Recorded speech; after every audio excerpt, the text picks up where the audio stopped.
আসসালামু আলাইকুম। আমি আজকে যে বিষয়টা নিয়ে আলোচনা করতে যাচ্ছি, সেটা হলো দান এবং হেবার মধ্যে পার্থক্য।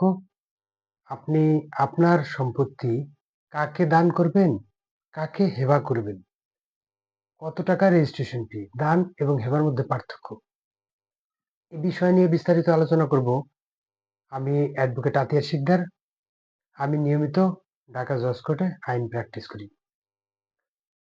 বিস্তারিত যাওয়ার আগে দান এবং হেবার মধ্যে আমি একটু সংজ্ঞা দিয়ে তারপরে মূল আলোচনায় চলে যাব। দান কি? দান এবং হেবা অ্যাকচুয়ালি একই শব্দে ব্যবহৃত হয়। দান যখন কোনো একটা সম্পত্তি কোনো একজন ব্যক্তি অন্য কোনো ব্যক্তির বরাবরে বিনা প্ররোচনায় সুস্থ মস্তিষ্কে সজ্ঞানে বিনা প্রতিদানে, একটা ইম্পর্টেন্ট জিনিস, বিনা প্রতিদানে যদি কোনো ব্যক্তি অন্য কোনো ব্যক্তির কাছে সম্পত্তিটা ট্রান্সফার করে, তখন তাকে দান বা হেবা বলা হয়। দান হলো বাংলায় দান, ইংরেজিতে গিফট, আর আরবিতে হলো হেবা। তিনটে একই শব্দ ব্যবহৃত হয়ে থাকে। যদি কোনো ব্যক্তি দান করতে চায়, তাহলে কাকে দান করবে? আমি আমার সন্তানকে দান করতে পারবো না। দান করতে পারবো সেটা হবে হলো হেবা, অর্থাৎ হেবার ঘোষণাপত্র দলিল দ্বারা তাকে দান করা। এটা দান একটা আলাদা বিষয় আর হেবা একটা আলাদা বিষয়। এই দুইটা হলো যখন আমরা শব্দ ইউজ করি, যেমন সম্পত্তি ট্রান্সফারের ক্ষেত্রে দুইটা দুই দিকে যাবে। যাই হোক, আমি হেবায় আসছি একটু। হেবা তিন ডিগ্রির 14-15 জন ব্যক্তি আছে, তাদের মধ্যে শুধুমাত্র যদি সম্পত্তি ট্রান্সফার করতে যাই, সেই ক্ষেত্রে শুধুমাত্র হবে হেবা, এর বাইরে হবে দান। অর্থাৎ রক্তের সাথে সংশ্লিষ্ট ব্যক্তিগণের মধ্যে যদি কোনো ব্যক্তি কোনো সম্পত্তি ট্রান্সফার করে বিনা প্রতিদানে, তাহলে সেটা হবে হলো হেবা। হেবার ঘোষণাপত্র দলিল। হেবার ঘোষণাপত্র দলিল কার কার বরাবরে করা যায়? এক নাম্বার হলো আপনার 1 ডিগ্রি উপরে, অর্থাৎ আপনার 1 ডিগ্রি উপরে আছে পিতামাতা, তার 1 ডিগ্রি উপরে পিতামাতার উপরে আছে দাদা দাদি নানা নানি, এই কয়েকজন গেল। আপনার 1 ডিগ্রি নিচে আপনার ছেলে মেয়ে, তার 1 ডিগ্রি নিচে হলো ছেলের ঘরের নাতি নাতনিদেরকেও আপনি হেবার মাধ্যমে সম্পত্তি ট্রান্সফার করতে পারবেন।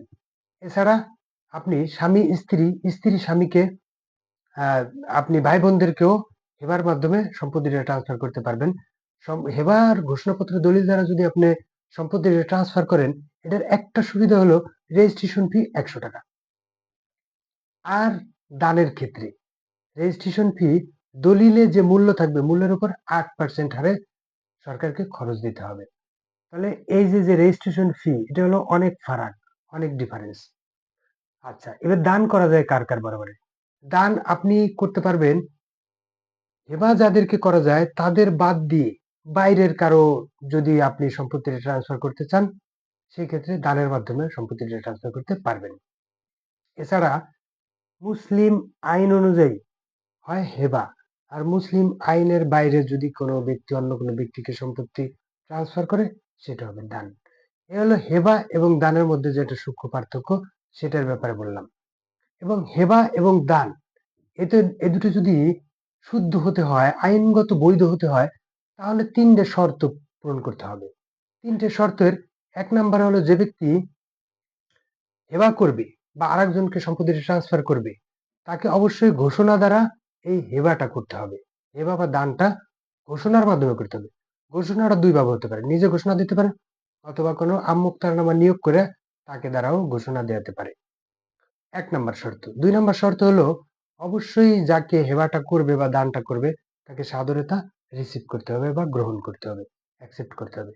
2 নাম্বার শর্ত হলো। 3 নাম্বার শর্ত হলো যাকে দান করা হলো বা হেবা করা হলো, তাকে অবশ্যই সম্পত্তিটার দখল বুঝিয়ে দিতে হবে। যদি এই 3টে শর্ত পূরণ হয়, তাহলে হেবা বা দান আইনগতভাবে সম্পূর্ণ বৈধ এবং আইনগতভাবে সম্পূর্ণ একটা প্রক্রিয়াধীন অনুযায়ী কাজটা করা হয়েছে, এটা অবৈধর কোনো সম্ভাবনা নাই। সবাইকে ধন্যবাদ। আসসালামু আলাইকুম।